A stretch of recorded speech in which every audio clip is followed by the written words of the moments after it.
The following is a Hoop Ball presentation.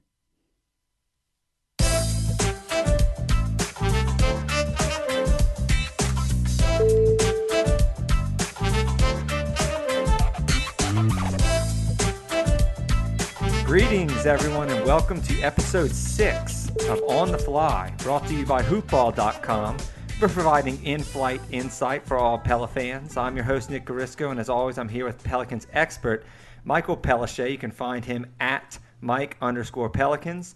This is the last podcast before the NBA regular season starts, Michael. We have preseason games to cover, and we're going to talk about the Pelicans rotation. And next week, I think we're going to get into some Pelicans fantasy basketball outlooks. But as a reminder, if you like what you hear today, please subscribe to our podcast and give us a great rating on iTunes or whatever you listen to this on. Let's tip off with some preseason takeaways. Pelichet, for what it's worth, the Pelicans are 4-0 this preseason with wins over the Hawks and Bulls, Jazz, and Spurs. We have the Knicks on Friday in Madison Square Garden to wrap up our 5 preseason games. And our regular season opener is next Tuesday, a week from today's recording, at the defending champion Toronto Raptors. That's a primetime game on TNT. Last week with special guest Jake Madison, we covered the preseason opener. And since then, we've had 3 games. So I'll set the stage by saying the obvious takeaway here, Michael, has to be Zion Williamson, right? Yeah, I think so. I mean, it's been a heck of a preseason. It really has. It's not just that he's doing so well. It's like he's doing it on almost a historical level, and it is preseason, so we're not gonna go crazy with it. But it really has been. I mean, it's been insane, man. He's basically producing at the same efficiency that he was in college against much better opposition. Right. I mean, versus the Bulls, for example, he was 12 for 13 from the field for 29 points, 4 rebounds, and 4 assists. He's been incredibly efficient, as you've said, and he's actually, he's passed the eye test, and he's playing significant minutes, which I've kind of been surprised about. I thought we were going to, we kind of took it easy on him in the summer league. I know he had the knee issue, but we kind of shut him down for that, and I thought that we were just, he's our prized possession. So I thought we were just kind of slowly going to work him in. But no, the Pelicans has he played more minutes than any other Pelican? I think he might have so far in the preseason. Yeah, so he's played 27.2 minutes per game, which is pretty close to... that might be his starter numbers, right? He'll probably play a little bit more. I think he'll probably be closer to 32 to 34. But, I mean, it's certainly a big workload for a rookie. Rookies honestly don't even top 30 minutes per game usually in the regular season, much less the preseason, much less after a summer of doing all kinds of, endorsement deals and traveling around and all that stuff. He's been playing a lot. Right. I think the best way to put it is Zion Williamson has been as advertised, right? I mean, that's kind of what I think of, and that's high billing, right? I mean, that's more than what we could ask for. I mean, his expectations are so sky high that, if he's playing as advertised, that is great news for the New Orleans Pelicans. Another rookie, NAW. I mean, Nickeil Alexander-Walker out there. He has been shining. What's your takeaway on him? Honestly, I think Nickeil Alexander-Walker is already the 3rd best guard on our roster, and I'm including Redick, and wow. I think he's behind Lonzo. I think he's behind Drew. I've been blown away by how good he is, and I want to make sure that this is on the record because I don't typically praise rookies. Zion's an exception to that, and even with Zion, we could get into some individual things that I don't think he's doing particularly well, mostly on defense. But in terms of I don't think I've ever seen a rookie, at least in a New Orleans uniform, play quite like this, aside from Chris Paul, of course. Nickeil is not only a really gifted passer, and I think it's easy to look at the offensive game and to say really exciting things, but it's actually not just that. It's when he doesn't have the ball, he's moving without the ball, he's got really good shot prep. I think he's on defense, he's extremely aware of what's going on. Even when he doesn't have the ball, he slithers around screens, he works hard, he competes. All of these things, I mean, he's a well-rounded player already, and he's only 21 years old. I really haven't, I mean this when I say it, I think he's an all-star. at some point in his career. I really think he's that good, and I say that without really any doubt. I think he's just fantastic. I honestly I'm blown away by how good he's been. That is extremely high praise, and that's more than I thought was going to come from you here. As a reminder, Nickeil Alexander-Walker was the pick that we got for trading down with the Hawks, right?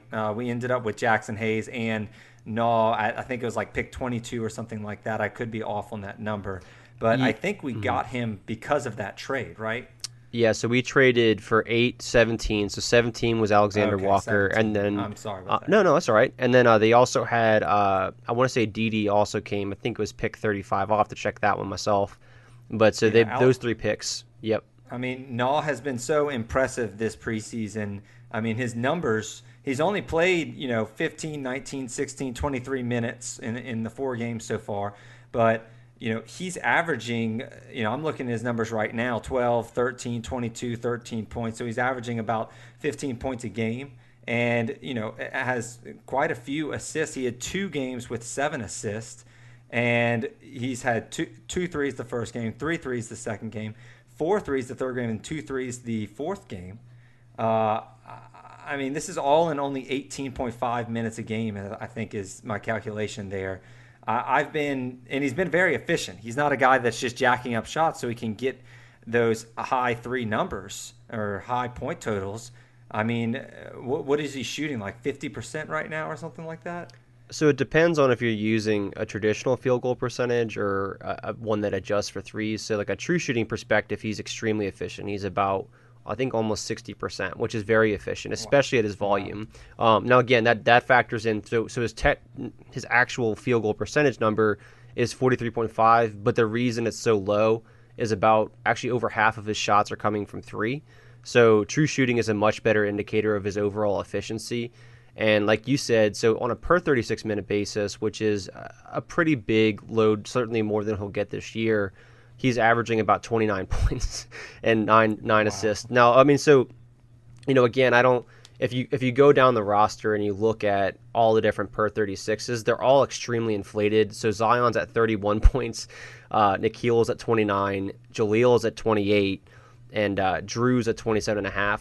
Now, given that Jalil didn't play a lot of minutes, Nickeil and Zion have played a whole lot more minutes than he has. You're not going to get 29 points per game from Nickeil Alexander-Walker as a rookie. I can promise you that. But everything that I've seen, and again, it's not just the stats. So he's averaging almost 10 assists per 36 minutes. It's really about his overall feel for the game. I actually think, and I mean this when I say it, I really think he's probably our best prospect that's young outside of Zion already.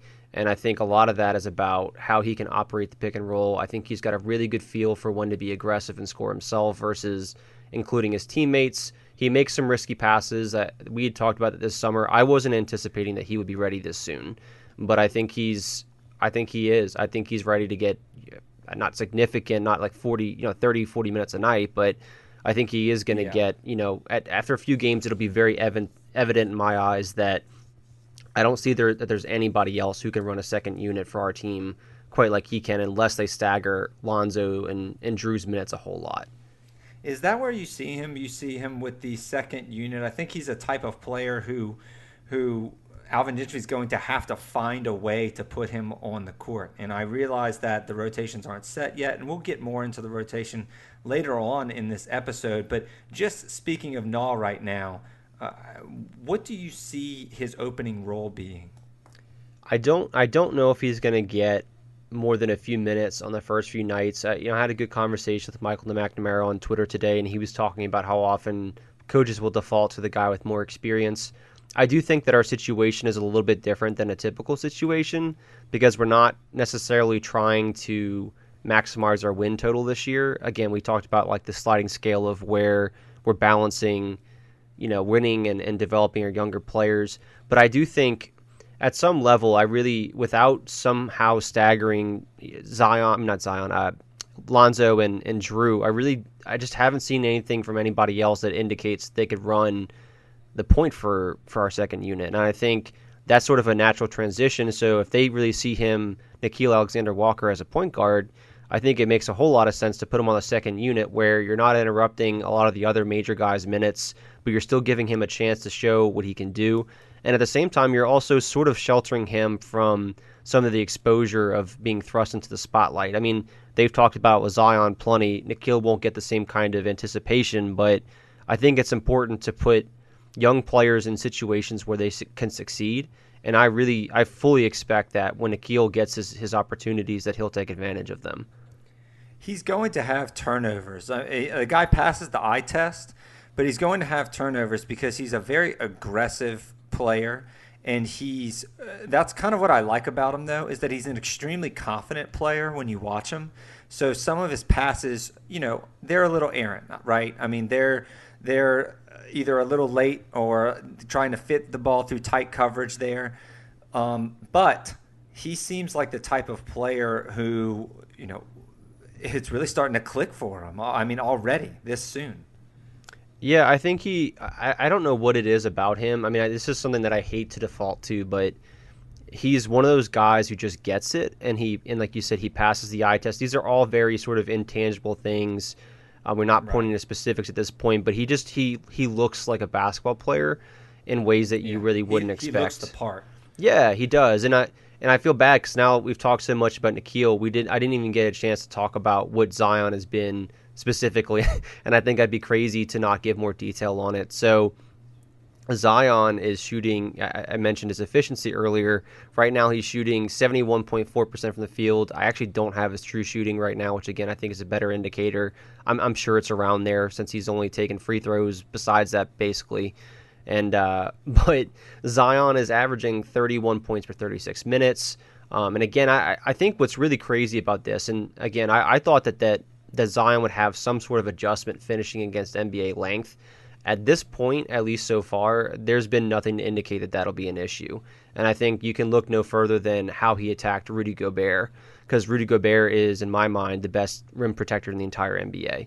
And so Zion he was really... going right at him. He was going right at him, and I think what makes Zion particularly difficult to guard is that Zion is not just explosive vertically, he's extremely explosive horizontally as well. And I think his quickness paired with that, it's really hard to get in front of him, especially for these big guys who, yes, they have more length than Zion and they can reach over and block his shot, but they're usually more stiff and they're not as agile. And that's what makes Zion so crazy is like he can finish through you, he can finish over you, and he can finish to the side of you in combination with having, and he has this amazing dexterity around the rim. He can finish with either hand. He's really, it's been absolutely crazy how good he's been. And again, not saying that that's going to be something that I don't think he's shooting 71% this year. I think that would be an outrageous expectation. But even if Zion shot like 62 or 63% as a rookie on high volume, it'd be ridiculous. Like that would be, it might be unprecedented for a rookie. And I think he has the possibility of shattering some rookie records. Yeah, usually the people who are shooting 60% are like the DeAndre Jordans who are only taking shots within 4 feet of the basket or just getting these alley-oop dunks, of course.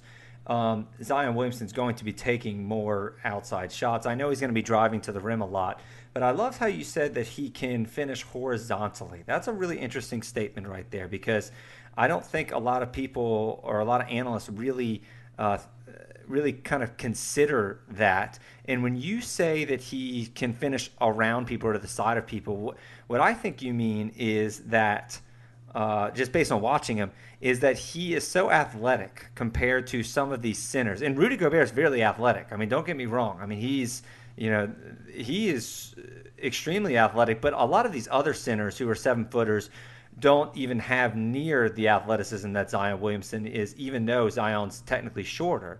But Zion Williamson can contort his body in certain ways, like when he jumps. And horizontally, when you say that, I think of strength, right? Like he's able to kind of put his hip into somebody and then jump in kind of a different direction and then finish with the right or left hand, depending on what's needed there. While these other centers, you kind of he's so deceptively strong that they are kind of knocked back on this bump, on this hip check, right? And they're knocked back, and then they just stick their long arms out there, and normally they're in position to block a guy, right? Normally they're in position for a block, but with Zion, the way he can contort his body and the way he can just kind of change direction and then finish with either hand, they're missing on the block, right? Like Zion gets the space that he needs from his, from the way that he uses his strength. And he's deceptively strong. I mean, he's shorter than all these guys, but he's stronger than them. And it's been pretty impressive to watch. Yeah, and I'd say too, like not just the way that he can contort his body, like you're saying, although that is absolutely a big thing for him. I think it's how I really don't, I think of explosion in a lot of different ways, right? So like you have guys who can get up over anybody. Maybe like a Gerald Green is a good example, although Gerald Green is a toothpick. Poor guy just got hurt pretty seriously. But yeah, I just saw that. Yeah. He's on IR now, right? They're wondering if he's going to be out for like the whole season. season. I don't know if it's been confirmed yet. It's certainly it's speculated that he might be. But I mean, there are guys who can get over players. There are guys who are very quick end to end, but they're not necessarily good at getting up and above people. And I think with Zion, it's really about how explosive he is to where he can jump. And he's not just going straight forward. He's actually going. It's really almost like an agility thing. And I don't, again, it's because he's explosive in all facets of his movement that no one really knows, at least that I've seen so far, how to handle that. I mean, I do think from a standstill, if he gets stuck under the basket without momentum, like maybe then he will have the issues that I had anticipated. But I would say otherwise, no, I'll walk it back and say the way that he attacked Gobert, the way that he's attacked everyone combined with his handle, it's not just the explosion. It's his handle, it's his explosion, it's his timing, it's his dexterity around the rim. He's really just the most amazing finisher on the rim that I think I've ever seen, and I that might include LeBron. He's on that level to where finishing around the rim, I think he's in LeBron's category, which is a hell of a thing to say. Right. I mean, LeBron's one of the best drivers of really all time, honestly. That was a big criticism early in his career, is that LeBron should have driven the ball more because he was that dominant at it. But either way, what's interesting about Zion here is that he kind of reminds me of an NFL pass rusher, to where he's one with multiple moves, right? Like he's not just speed rushing to get around, getting around the left tackle here, just trying to beat him to the outside every time, right? Zion Williamson, he's got the spin move, he's got the bull rush, all these football equivalents here. He's a pass rusher that has all kinds of different moves, and it kind of puts centers or offensive tackles, in my analogy here, in a situation where they don't really know what to expect when he gets the ball or when the ball is snapped, right? And Zion can beat you in different ways, so it kind of leaves them not necessarily guessing, but it leaves them just a couple milliseconds late, and that's really all it takes. Yeah, he's definitely multidimensional, and I think one of the more interesting things is, if I don't even know if this is a thing, but it might be useful to develop some sort of like floater game, in the midst of his career. But I don't know if he'll need it. I mean, at some point he probably will when he slows down. But I haven't seen someone finish at the rim quite like he is able to, and that includes, again, I liken him a lot to Blake Griffin, but I think he's a souped up version of Blake Griffin. And Blake Griffin, when he was young, and Blake Griffin's still a very good player, but when Blake Griffin was young, I mean, he was something that the league hadn't really seen in a good while. So Zion's just fantastic. It's hard to say that enough. Definitely. I mean, those have been the two biggest takeaways, is NAW and Zion Williamson from preseason. Do you have any other, maybe veteran takeaways here? I know that, Drew has missed a game or two. I know that Derek Favors isn't playing a lot of minutes yet. I'm assuming they're trying to conserve him there. I know that Redick's not really playing a lot of minutes for the same reason. What are some? Lonzo is playing a couple of minutes though. And what are some of your other takeaways on Pelicans veterans for the preseason? So I'd say one of the ones that stuck out to me is really about Brandon Ingram, and I want to keep this balanced. Brandon Ingram, I want to say, graded out as a very, very efficient isolation scorer last year and probably the year before that. He's interesting though, because isolation basketball has its limits. Isolation basketball has a tendency to exclude other players on the team from that movement. I mean, the whole goal of initiating an offense or initiating any movement is to get an extremely efficient shot.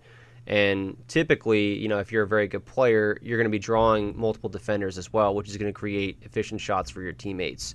But what stands out to me with Ingram is able to sort of slither past people, but it takes him a good while to set up his shot. And I think he's sort of a throwback towards an older era of player and an older style of play. I think that where like you get a Carmelo Anthony kind of situation. Kind of, yeah. And he's a different player from Anthony, but what I see about him is it takes him so much effort to set up a shot, and even if he can basically be somewhat efficient himself, I think he gets in this score mode where he'll put his head down, and all of a sudden his blinders are on, and I think he loses his ability to really understand where everybody is at that moment. And I think it's because he's putting so much effort into creating a separation that he needs to have his own shot off. Because he's not. Did you see that in Los Angeles, or do you think that might be by design with the Pelicans, who are kind of telling him, hey, your primary focus is to score the ball because we're going to lead you out on the second unit here, and we need some ball scorers?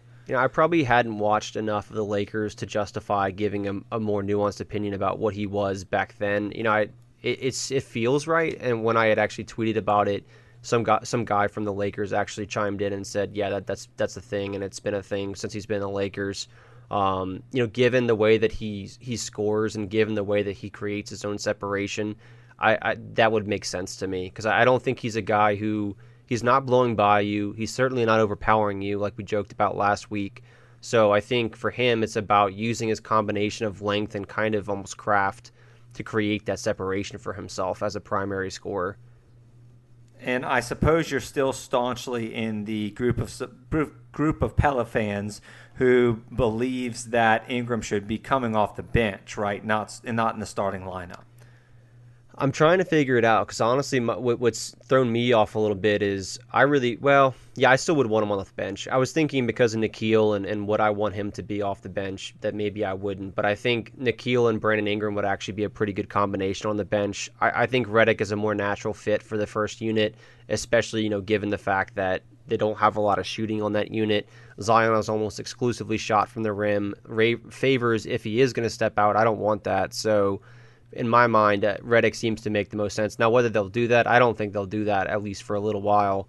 But I think if they're talking about pure optimization in terms of lineups, I think the best way to go would definitely be Drew, Lonzo, JJ, Zion, Favors, and that's the starting lineup. And then you start putting Nickeil and sort of Ingram together, because I think it'll help him, because Nickeil is aggressive as a scorer. I don't think he's going to, again, take the amount of shots that he's taken so far. He's taken over 20 shots per 36 minutes, which is a crazy high number.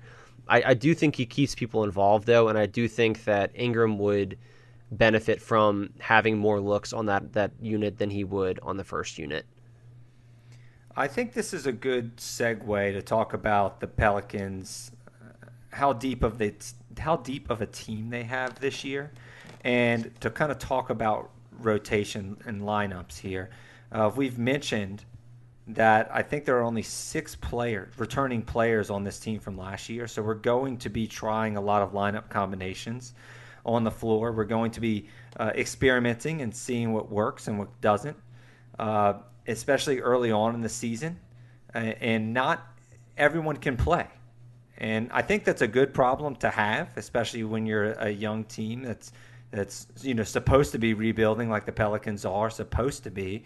But, we'll be competitive, of course. But it seems like a good problem to have when you have too many solid players who can go out on the court. But we do need to figure it out. And I'm curious as to who you think might be squeezed out of the rotation, if anyone. I'm having a hard time choosing between Josh Hart and Frank Jackson. I think, we've talked about Jackson before, and Jackson had some really awesome scoring moments in both the Summer League and in the preseason. Someone who I've always been rooting for, seems to be a pretty great guy, almost like a Drew 2.0 in terms of his character. What I struggle with Frank is that I don't think on this team his skill set is necessarily needed. That's a little bit redundant, but I think that he's someone who scores well, but I don't see him as a great creator for other people, and he's an undersized guard, so you don't get a lot of positional versatility with him on defense. Now, I do think that he has a role as a microwave. I think that that's a perfectly fine place to be as an NBA player.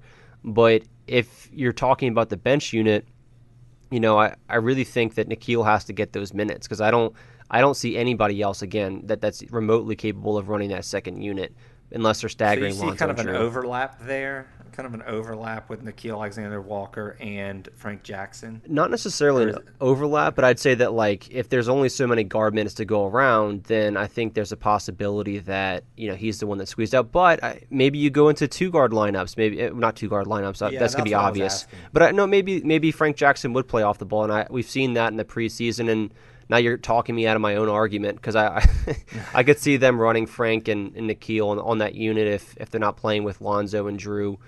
And I think it would actually work. A lot of it's matchup based, right? I mean, different teams that you play mean that you have to defend certain things or you want to take advantage of certain things offensively.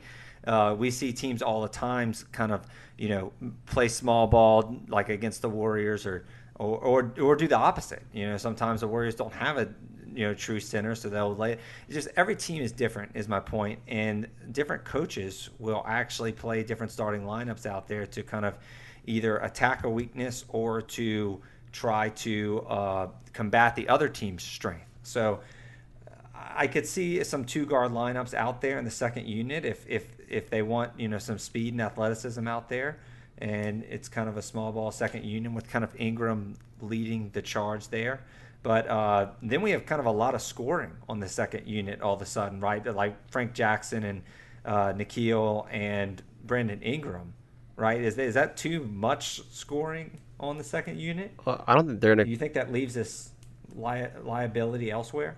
No, I don't think so. There's actually a lot of collective playmaking on this team. I think there's a lot of scoring in general.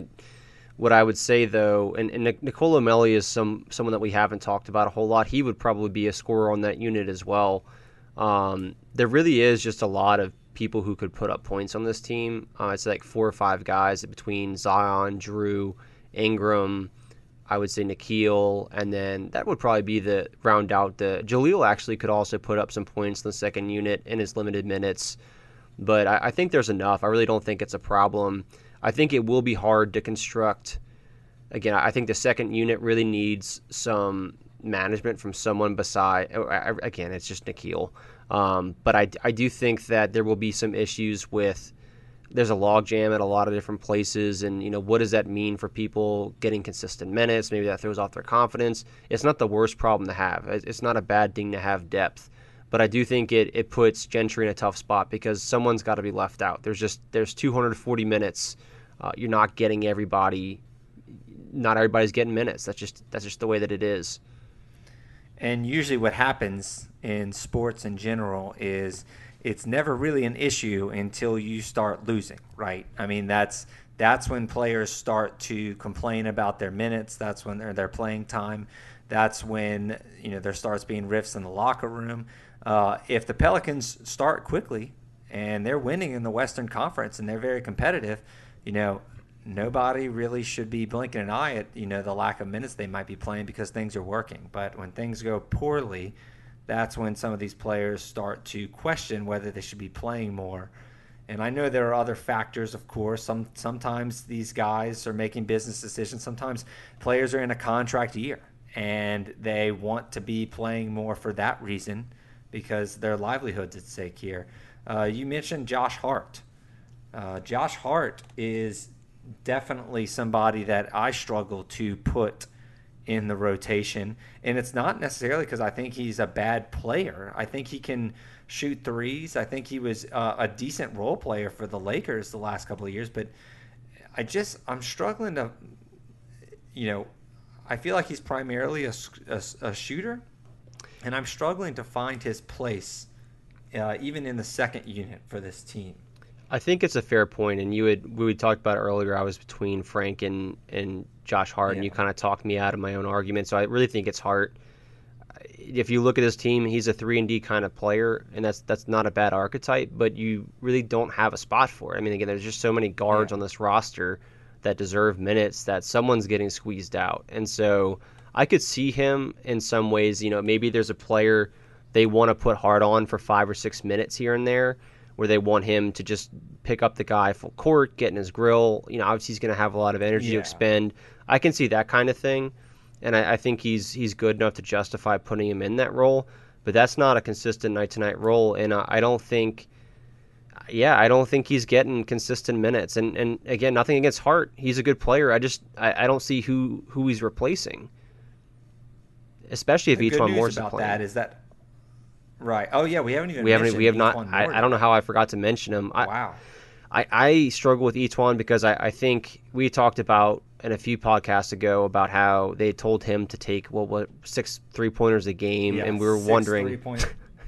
Yeah. I mean, it's coach speak. Coach speak, but I think the message was that when he's in the game, they want him to jack up some threes. Like, they want him to do that. But the question we're asking right here on this podcast today is, how often is he going to be in the game? And that's different than what he does when he's in the game. So I don't know how often he's going to be in the game. He's kind of like Josh Hart, where it's like, we have some decent 3-point shooters in the second unit.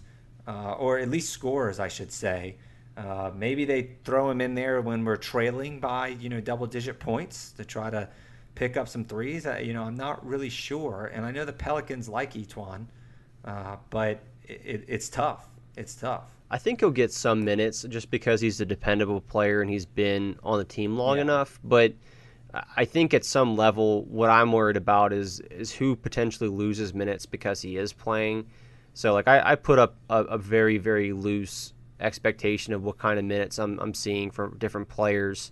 And there's just there's not a lot of wing minutes available. And I think if you can talk about people moving up a position to maybe, let's just say Zion plays the 5 some and maybe Ingram slides up to the 4, I think you can open up some minutes for people like that. I think Moore will get some, but I guess my point is if Moore's getting some, then someone else isn't. And I really want a few guys to get all the minutes, right? I want Drew, I want Lonzo, I want Nickeil.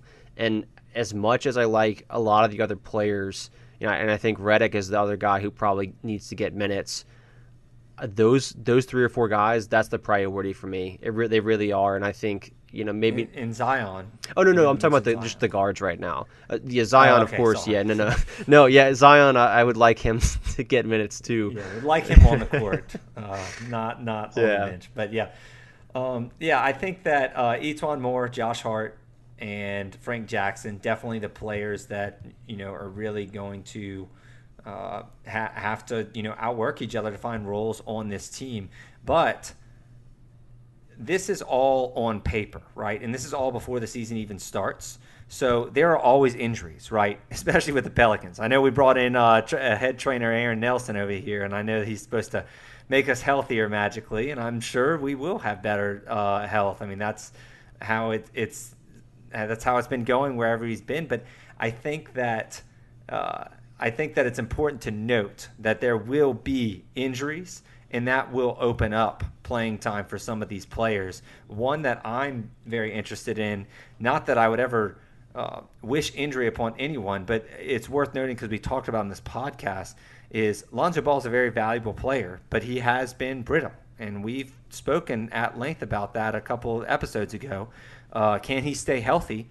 Now that we've seen NAW play in preseason, we have solid depth there, and that's nice to see. Yeah, it is, and I really think so. The more I watch Lonzo, the more I stand by what my argument for him is that I don't think he's necessarily a pure point guard who initiates the offense. He's really, to me, a guy who fills in all of the gaps and who's probably most optimized as a secondary playmaker. I look at Lonzo and Nickeil as sort of an ideal pairing moving forward. It would be better if Lonzo had a consistent shot, and I think that's really the question mark in all of this. But Lonzo is still a guy that I see as someone who's very, very good in scramble situations, someone who has a really, really good instinctive feel for the game, and who will fill in a lot of different places during the game where Lonzo won't be a guy who drops 10 points in a row, but he will be someone, in the midst of maybe a momentum like for the other team. He might make an important steal. He's going to make a lot of filler plays that I absolutely want in my guard. And I think Nickeil is actually more of a natural primary initiator. So I think that combination long-term is something to watch. And I do want him getting a lot of minutes because I think Drew is going to be at his best when he doesn't have to have that burden of playmaking for everybody else. And I think that's either going to have to be with Lonzo or Nickeil. And honestly, at this point, it's probably a little bit premature to put Nickeil in there with Drew because, I mean, Drew deserves to be playing with people who I love Nickeil, but he's still young, and I think he is ready. But Lonzo is going to be at least a more dependable option than him for at least some time. We've talked about the guards at length here. We've talked about Zion Williamson and Favors earlier in the podcast. And we talk about Zion all the time, but we haven't really discussed Jahlil Okafor and Melli a lot. You did mention them, but we didn't really get into a deep discussion there. How do you see their roles on the team? Who's coming off the bench as the second center, and do you think they're going to play together in the second unit? This is one that's probably one of the hardest things for me to figure out. I would guess that not Nickeil.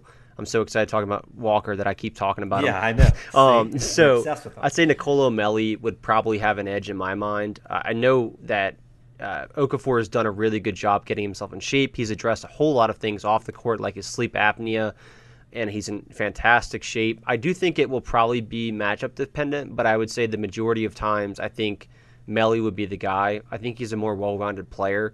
Jahlil, though, I mean, it's no knock against Jahlil. Jahlil has looked good so far. He really looks like he's in awesome shape. He's certainly earned a right to be competing for minutes, and I'm not. This is one of those opinions that I'm not as sure on. I would lean Melli, but I would not be shocked if Okafor got a lot of minutes too. Jahlil Okafor was when Anthony Davis was out last year.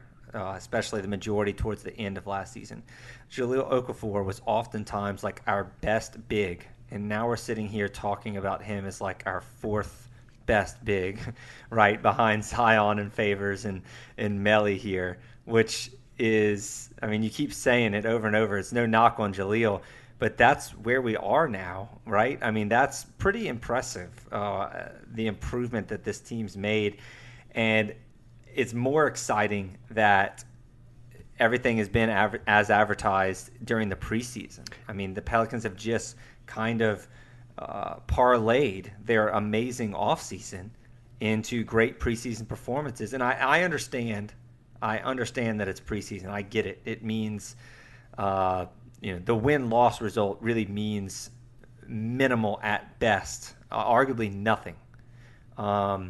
And the only reason I say minimal is because maybe there's some confidence boost there, from a morale standpoint. But it could mean obviously nothing. But you use the preseason to to scout players like Zion and to kind of confirm beliefs and kind of find out weaknesses here. And the Pelicans players that we're going to be relying on, like Zion Williamson, and even some role players who we wanted to see, like NAW, have turned out to look the part. And they just kind of parlayed this exciting offseason into a fun preseason. So I'm even more excited than I was about this season after seeing these preseason games. Yeah, and like you said, it's not excuse me. It's not that we're so excited because the Pelicans are winning. The Pelicans are winning like we had talked about. They're winning because they're deep and because the minutes are more uniformly distributed than they usually are. So you're getting teams who are deep winning more games than they probably would in the regular season. But like you said, although it isn't something to conclude based on, I think what would you prefer to see? Obviously, right? Like you want to see you want to see anything, exactly. You want to see it going well, and everything that I've seen indicates that this will be a good team. Now, there will be defensive issues, I think, that they'll experience. I think they have a lot of new players, a lot of young players. It's going to take time, in my mind, for that defense to gel. So, and one thing that I haven't talked about yet with Zion that was actually negative is that Zion can very often get lost without the ball. Nickeil does not right now, which is what makes him an exception to the rule. This is very common for rookies to sort of be lost on defense. So it's something to watch. It's not something to get super frustrated about simply because honestly, most star players don't really pay attention off the ball. it's very uncommon for them to do that. So it's nothing wrong with Zion yet. It's something that I'd like to see develop over the course of the season, and hopefully it gets better. And I do want to say a couple negative things to balance out all of our. I was just about to ask. We've been all smiles here, and I want to kind of, before we sign off here, I was just about to ask, what are some of the things that you've seen in the preseason from a takeaway standpoint that you're either a little concerned about going into the regular season, or that you are definitely concerned about and you want to see the Pelicans improve on moving forward? So one of the things that I've seen, I haven't seen a whole lot from Derek Favors. Now, again, he hasn't played that much, so he's played about 60 minutes. That's true. But I would say that I haven't seen enough to get super excited yet. What I've been most, I guess, disappointed in is that he really hasn't scored a whole lot. That's not his role in the team, and that's probably him taking a backseat to other primary scorers. And he's also hampered by an injury right now. I think it's a hamstring thing. So, it's a hamstring. Yeah, am I going to throw away, years of basketball because Derek Favors is doing poorly in the preseason? Of course not. I would just like to see more from him than we've seen so far. And I actually thought that Favors was going to be our second best player. So right away, I mean, at least at this juncture, it looks like Zion will be better than he is. So, but what I'd like to see is I'd like to see the Favors that we've seen previously, because that Favors is a very good basketball player. And again, maybe there's no reason to be pessimistic. It's just something to observe. And I just haven't seen a lot from him so far. Yeah, I agree. I think even when he has been out there, he hasn't looked too impressive. He's not really jumping off the screen. He's just kind of looked, they say a lot in the NFL, they say jag, which is just another guy. And I know that Favors obviously is not just another guy out there, but that's how he's looked in the preseason. But you hit the nail on the head. I mean, it is preseason. I mean, he's probably just going through the motions, I would think. But it is very slightly, it's worth mentioning, right? I'm not going to say I'm really concerned about it, but it's definitely worth mentioning that he's had a very, very quiet preseason. What else do you have? I'd say that JJ Redick hasn't been particularly impressive either, but maybe that's the same thing. Yeah, maybe same thing. maybe it's because JJ and Derek have been here before. I actually don't remember, because we've had trouble getting broadcast games for preseason for years. So it's odd. I really don't have a great reference point for what I should be expecting from all those older guys. I think, again, so JJ is shooting 25% from three right now, and Frank Jackson's shooting 53.3. Do I put more stock in either one of those? Well, no, I don't. Frank's not going to shoot 53%, and JJ is certainly not going to shoot 25%. JJ Redick is one of the best three-point shooters of all time. So, and honestly, and one of the things about Redick that's important to indicate here is that if JJ Redick goes out there and he has an off shooting night, that does not mean that he didn't make a positive impact on the offense, because no one is leaving JJ Redick open in an actual NBA game, period. He's one of the best that's ever done it. It's about spacing. Yeah, it's about spacing. It's about gravity. No one's leaving him to go double someone else unless it's on a Zion drive and dunk or something like that. So, I think it's important, though, to balance, because we are saying, we shouldn't pay attention to the negative things about Redick and Favors. All of that context, or all of that, I guess, skepticism should probably be applied to everything else. Yeah, I've been really... No, I mean, if Favors and Redick actually have quiet regular seasons, we'll legitimately be able to look back on this season and say, hey, well, this started in the preseason. I mean, it's one of those things where if Redick and Favors or Favors, for whatever reason, don't pan out as free agent additions for the Pelicans, it's one of those things where you look back on it and you say, well, we could have seen this coming, right? Because they were not impressive in the preseason. It didn't look like they really fit in the preseason, and now they're having a poor regular season, and for whatever reason, there just doesn't seem like a fit. So you can't say that it's meaningless, because if they do happen to flop or bust here with the Pelicans, then at the very minimum, we should be able to say that we saw it coming, and we should be able to look to the preseason for when this all started. And I think so. The way that I would explain it too is, just as we are talking about to be somewhat skeptical of what's happening negatively, to be the same of the positive. So I would say, you have a lot of data on both those players, and that's why I am more inclined to treat it as sort of brushing it off. a lot of these younger players we don't have a lot of data on, and in that way, all of these things are subject to change. I am absolutely gushing over Nickeil Alexander-Walker right now. He has been in summer league, which is inconsequential really, and then in preseason. Wait, so you're saying he's not going to score 30 points a game this year? Yeah, exactly. So I mean, it's like it's noticing that there are good things qualitatively. I think more so than it is quantitatively.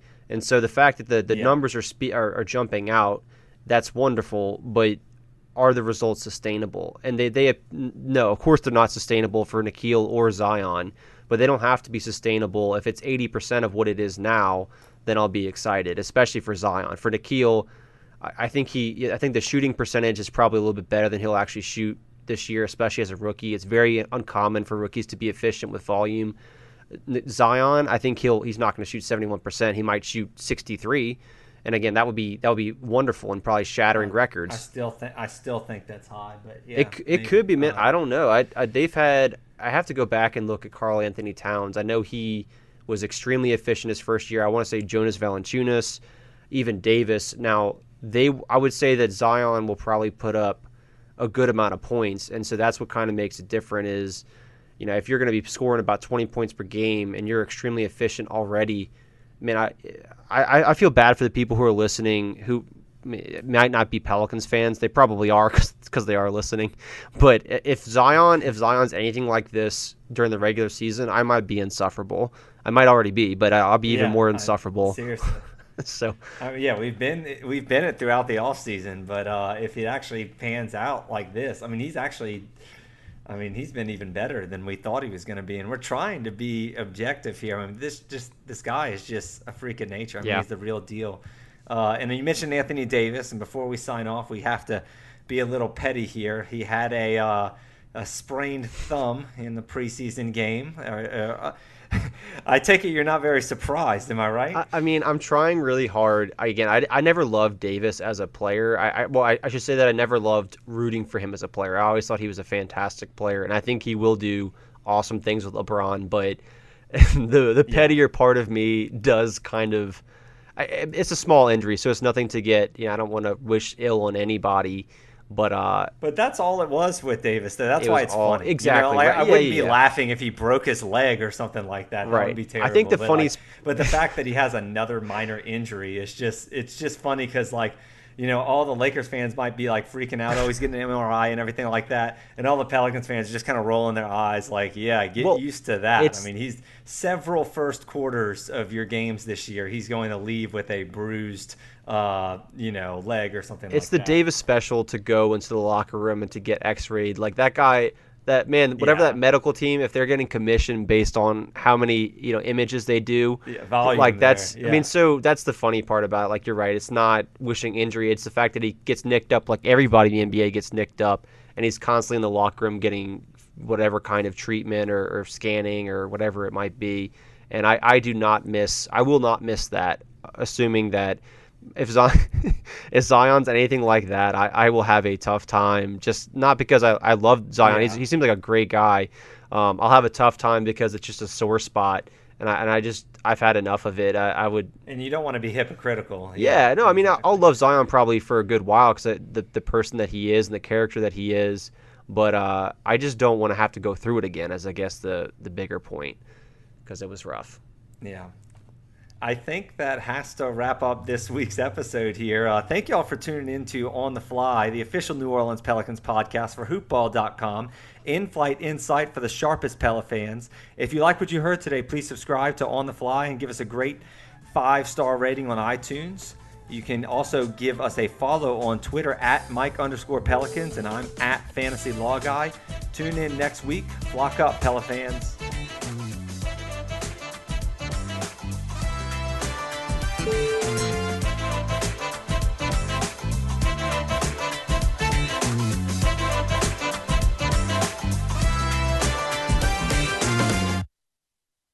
This has been a Hoop Ball presentation.